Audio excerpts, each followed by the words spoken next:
Selamat datang kembali dalam eksplorasi kita. Hari ini kita akan menyelami bab 6 dari buku Slipstream Time Hacking karya Benjamin Hardy. Judulnya Cara Tercepat. Ya. Mungkin Anda mikirnya, wah cara tercepat pasti soal ngebut, soal kecepatan gitu ya. Tapi ternyata, sumber ini punya pandangan yang agak beda nih. Cukup mengejutkan ya. Betul. Misi kita kali ini tuh pengen bongkar idenya. Gimana caranya milih tujuan yang pas buat kita, terus komitmen penuh sama tujuan itu, malah jadi kunci akselerasi. Jadi kayak bisa, memanipulasi waktu gitu rasanya. Menarik. Sebelum kita masuk lebih dalam, coba deh kita jeda bentar. Renungkan pertanyaan-pertanyaan ini dari awal babnya juga. Sebenarnya, Anda lagi jalan kemana sih sekarang? Iya. Apa yang lagi Anda usahain banget? Terus kalau keputusan Anda tiap hari kayak gini terus, kira-kira bakal nyampe mana? Dan ya berapa lama lagi nyampenya? Pertanyaan dasar, tapi penting ya. Tapi buku ini ngajak mikir lebih jauh lagi. Oh iya, gimana tuh? Seberapa cepat harusnya Anda bisa nyampe? Ada nggak sih jalur lain, semacam shortcut yang mungkin kelewat? Terus, lompatan kayak apa sih yang sebenarnya bisa Anda lakuin sekarang? Lompatan ya? Iya, seberapa jauh ke masa depan versi terbaik Anda bisa lompat saat ini. Nah, pertanyaan-pertanyaan ini nih yang bakal jadi semacam kompas kita lah buat ngebahas bab ini. Oke, mari kita bedah kalau gitu. Poin paling awal banget, paling dasar banget di bab ini itu soal nentuin tujuan. Fondasinya ya? Iya, kata penulisnya, sebelum kita heboh mikirin cara tercepat, pertanyaannya itu tercepat kemana? Nah, Kalau ngebut tapi arahnya salah, kayak lari ke jurang dong ya. betul-betul. Mubazir energinya sia-sia. Dan ini bukan cuma sekedar nasihat motivasi biasa kan ya. Dalam konteks buku ini, katanya penting banget. Oh, penting banget. Justru ini mekanisme utama dari konsep time hacking atau slipstream di buku ini. Jadi kejelasan tujuan itu bukan cuma bagus kalau ada, tapi emang syarat mutlak. Oh gitu. Kalau tujuannya nggak jelas, nggak spesifik, dan yang paling penting nggak bener-bener dari hati Anda pengennya itu, ya semua teknik percepatan malah bisa bahaya. Bahaya gimana maksudnya? Anda mungkin nyampe lebih cepat, tapi ke tempat yang salah.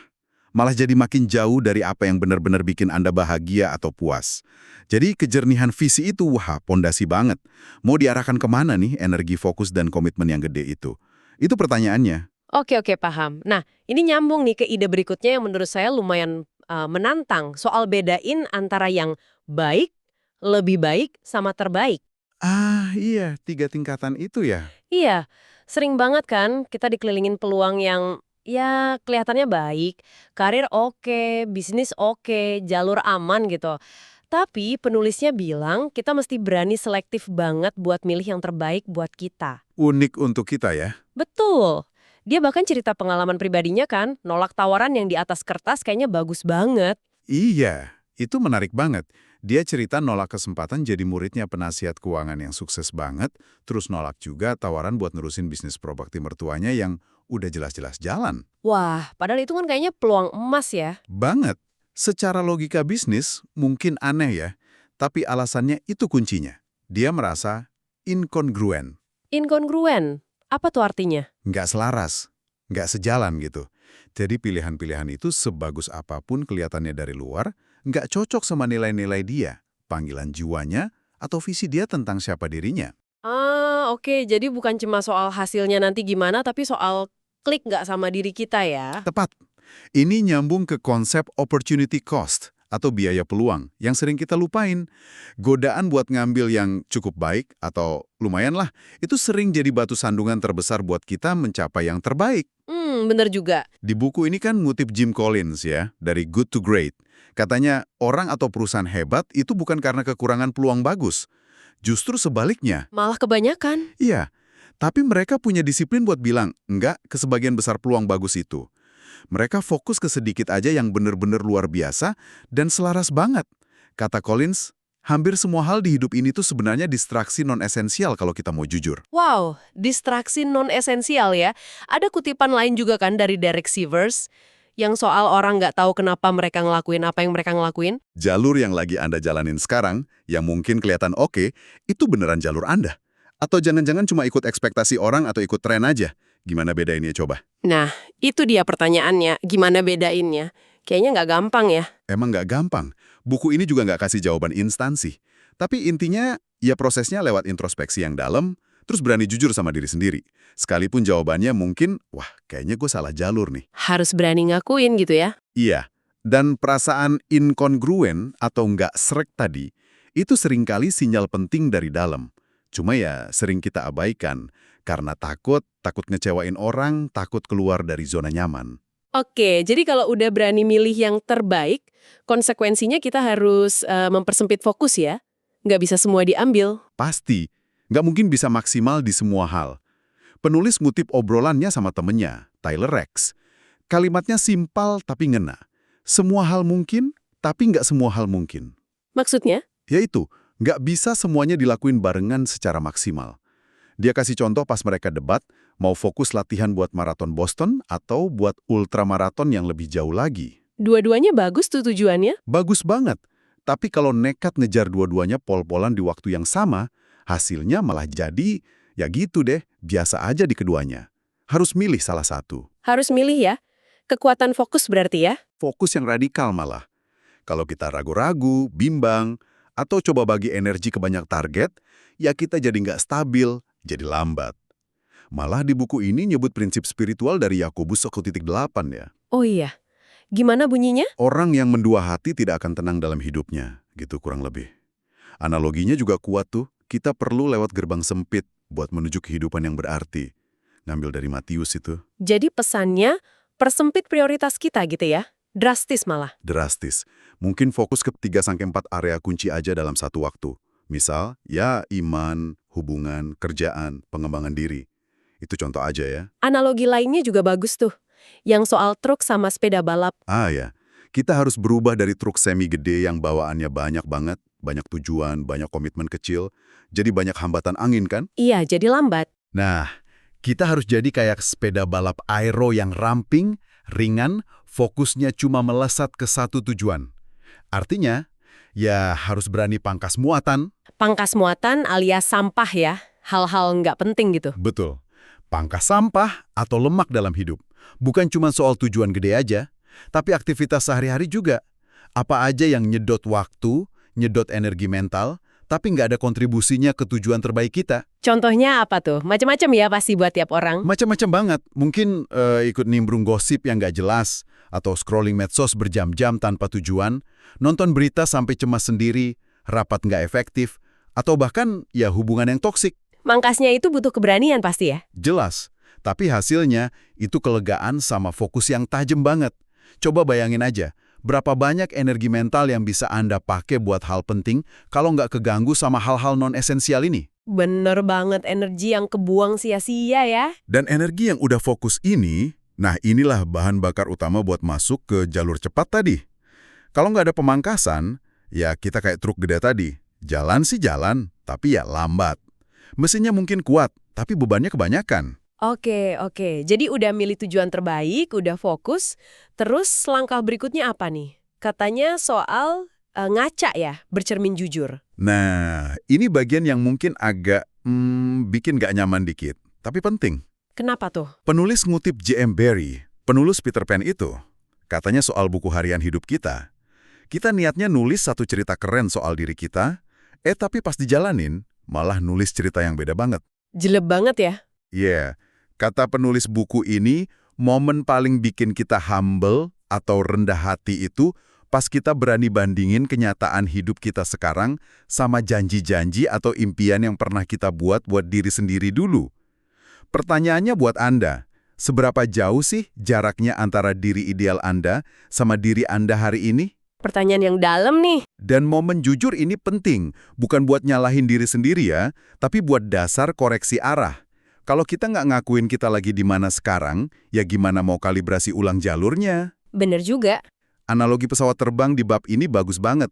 Katanya, pesawat itu selama terbang, 90% waktunya tuh sebenarnya di luar jalur. Serius? 90%? Iya, agak ke kiri dikit, ke kanan dikit, ketinggian, kerendahan.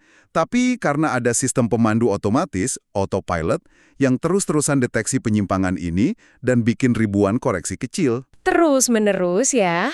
Terus-menerus, real time, Makanya dia bisa nyampe tujuan dengan selamat dan tepat waktu. Wah, keren banget ya. 90% di luar jalur tapi tetap nyampe. Ini ngasih harapan tapi juga tantangan berarti. Nah, tantangannya itu pertanyaannya buat Anda. Apa sistem pemandu dalam hidup Anda? Gimana Anda tahu kalau Anda mulai melenceng dari tujuan terbaik Anda? Seberapa sering Anda ngecek? Punya mekanisme umpan balik yang jujur nggak? Ini penting banget nih. Jangan sampai nggak sadar udah melenceng jauh. Karena bahaya deviasi kecil yang dibiarin itu, wah, nggak main-main. Sekecil apapun, kalau terus-terusan dalam waktu lama, dampaknya bisa fatal. Di buku ini kan diangkat kisah tragis penerbangan Air New Zealand 901 tahun 79 itu. Yang ke Antartika itu ya. Betul. Penerbangan wisata, malah nabrak gunung Erebus. Semua penumpangnya, 257 orang meninggal. Penyebab utamanya apa coba? Kesalahan input koordinat navigasi. Cuma beda sekitar 2 derajat aja dari jalur aman. Cuma 2 derajat.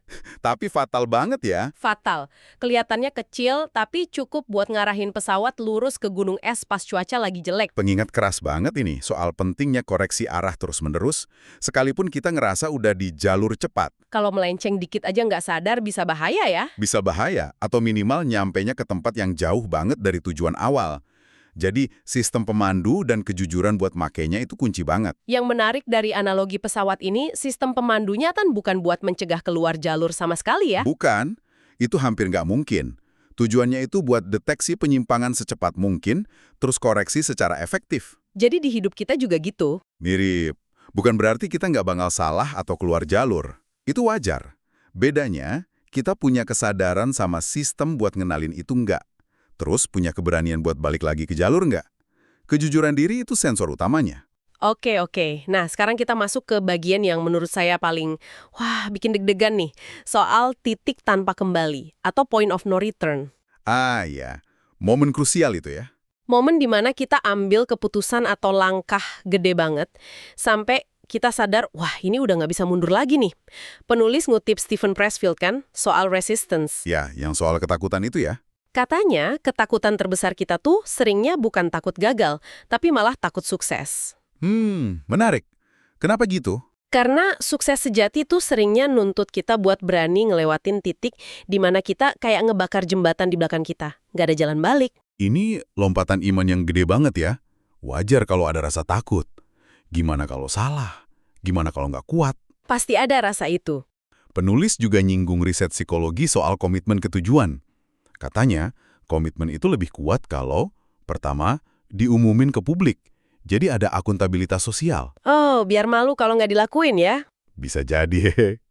Kedua, kalau asalnya dari kontrol internal, kita ngerasa itu pilihan kita sendiri, bukan dipaksa. Ketiga, kalau kita sendiri yang nentuin tujuannya. Tapi ada sisi lainnya juga kan, soal komitmen berlebih ke jalur yang salah. Nah, itu dia pedang bermata duanya. Ada riset Dr. Barry Stoll soal eskalasi komitmen. Itu kecenderungan kita buat terus invest sumber daya ke keputusan atau jalur yang sebenarnya udah kelihatan gagal. Cuma karena udah terlanjur banyak invest ya, sayang gitu. Iya, sayang. Jadi berani lompat itu penting. Tapi harus diimbangin juga sama bijak buat tahu kapan harus lompat dan kapan harus, ya udah, cut loss. Contoh klasik buat titik tanpa kembali ini kan Columbus ya? Betul. Pas dia layar cari jalur baru ke India, kapalnya sampai di titik di mana kalau mereka balik arah saat itu, bekalnya nggak bakal cukup buat nyampe Spanyol lagi. Dia sadar itu tapi tetap maju ya? Sadar banget. Dia sengaja ngelewatin batas aman itu. Nah, pas itu, dia sama krunya masuk ke apa yang disebut slipstream di buku ini. Ruang ketidakpastian di mana iman sama tekad jadi satu-satunya pegangan. Kalau gagal ya hancur, tapi kalau sukses ya bisa ngubah dunia.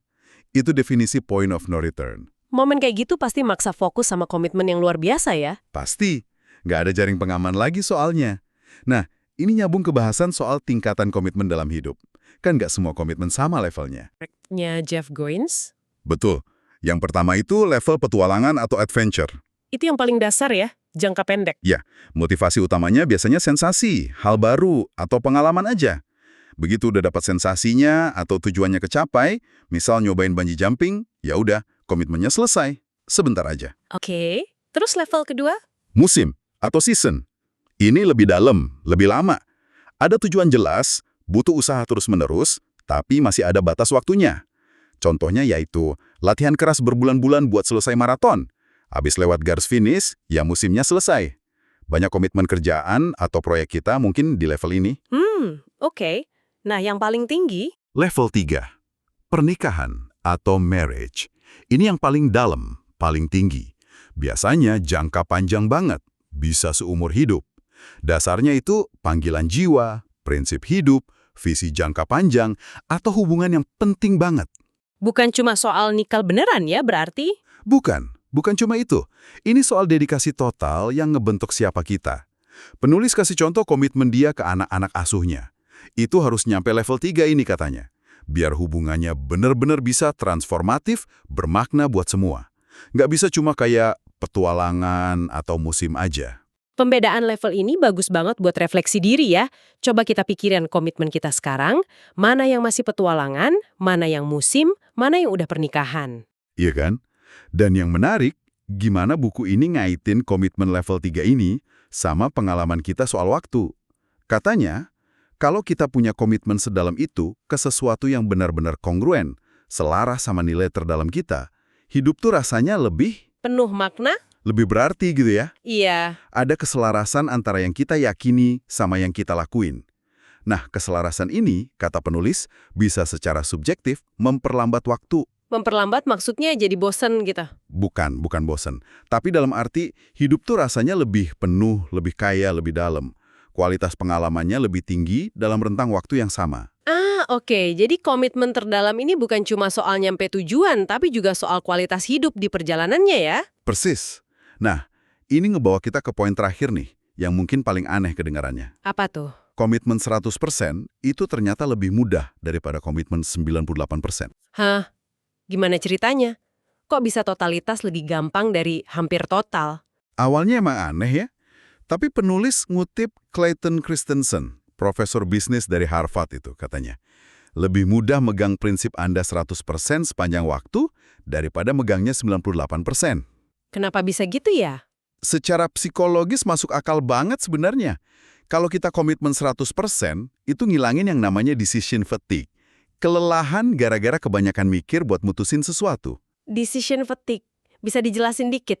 Jadi gini, tiap kali kita dihadapin sama pilihan atau godaan yang lawan komitmen kita, yang 98% tadi, kita kan mesti pakai energi mental, pakai willpower, buat mutusin, dikit aja nggak apa-apa lah, besok deh benerannya. Nah, nego-nego internal kayak gini tuh capek banget. Bener sih, nguras energi ya. Banget. Sebaliknya, kalau ada udah komit 100%, misalnya 100% berhenti ngerokok, 100% jujur, 100% setia, keputusan buat kedepannya itu udah dibuat sekali, nggak ada lagi nego-nego. Jadi godaannya tetap ada, tapi kita udah nggak mikirin lagi gitu. Pintunya udah ketutup rapat secara mental. Ini bikin hidup jadi simple banget. Penulisnya cerita pengalaman pribadi soal ini kan, yang soal gula itu. Nah, iya. Dia ngaku susah banget ngontrol kecanduan gula pas komitmennya cuma 90% atau 95% makan sehat.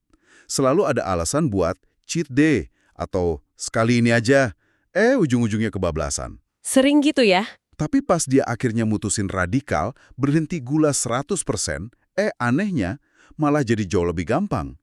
Nggak ada lagi perang batin tiap lihat makanan manis. Pilihannya udah jelas, titik. Jadi energi mentalnya nggak kebuang buat debat sama diri sendiri ya? Persis. Energi yang tadinya habis buat perang batin itu, sekarang bisa full dialihin buat fokus ke tujuan yang lebih gede. Nggak ada lagi noise, gangguan dari ragu-ragu, dari nego-nego internal. Komitmen 100% itu bikin jelas banget dan ngebebasin energi mental yang luar biasa. Ini kunci terakhirnya, buat bener-bener masuk jalur cepat dan nggak goyah lagi. Oke, jadi kalau kita simpulkan nih, inti dari bab 6 cara tercepat ini apa dong? Intinya, percepatan sejati itu bukan cuma soal gerak lebih cepat atau kerja lebih keras membabi buta. Bukan cuma itu ya? Bukan, tapi kombinasi dari beberapa hal. Pertama, milih tujuan yang terbaik dan paling kongruen buat Anda. Kedua, berani fokus radikal berarti berani bilang enggak ke banyak hal lain. Ketiga, jujur ngecek arah dan koreksi kalau perlu. Keempat, berani lewat titik tanpa kembali. Kelima, komit 100% sama jalur itu. Ini lebih soal arah, kedalaman, fokus, sama keteguhan hati. Lebih dalam dari sekedar ngebut ya? Jauh. Dan ini bukan cuma teori geran buat direnungin aja, tapi kerangka kerja praktis buat Anda coba. Pertanyaan buat direnungkan jadi lebih konkret ya. Iya, kayak peluang baik apa nih yang mungkin perlu Anda lepasin buat ngejar yang terbaik? Komitmen mana yang masih 98% dan perlu jadi 100% biar benar-benar ngacir? Di area mana Anda perlu lebih jujur soal jarak antara ideal sama realita? Sebagai penutup nih, ada pemikiran buat Anda bawa pulang. Katanya kan nyampe tujuan lebih cepat itu seringnya berarti harus lebih sering bilang tidak dan komit lebih dalam. Kalau gitu, tidak terbesar apa yang perlu Anda bilang sekarang ini biar Anda bisa benar-benar melesat ke hal yang paling berarti buat Anda. Pertanyaan yang bagus buat jadi bahan refleksi ya. Terima kasih udah menyimak pembahasan mendalam kita kali ini. Semoga ada wawasan yang kepake buat perjalanan Anda ya. Sampai jumpa di eksplorasi kita berikutnya.